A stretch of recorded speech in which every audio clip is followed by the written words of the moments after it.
تازہ ترین ویڈیوز کے لیے چینل کو سبسکرائب کر کے بیل آئیکن اور آل نوٹیفیکیشن پر کلک کریں تاکہ آپ کو ملے ہر اپڈیٹ سب سے پہلے۔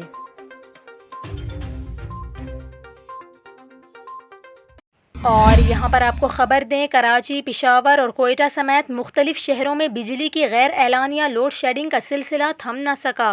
کراچی میں بجلی کی لوڈ شیڈنگ کا دورانیہ 6 سے 14 گھنٹے تک پہنچ گیا، جبکہ حیدرآباد، لاڑکانہ اور نواب شاہ سمیت کئی شہروں میں بھی بجلی کی طویل بندش کا سلسلہ جاری ہے۔ اس کے علاوہ ملتان اور حافظ آباد سمیت پنجاب کے شہروں میں بھی کئی گھنٹے بجلی غائب رہنے لگی ہے۔ دوسری جانب آپ کو بتائیں کہ پشاور کے شہری علاقوں میں 6 گھنٹے اور دیہی علاقوں میں 16 گھنٹے کی لوڈ شیڈنگ کی جا رہی ہے، جبکہ کوئٹہ سمیت بلوچستان میں بجلی کی طویل بندش نے شہریوں کا جینا دو بھر کر دیا ہے۔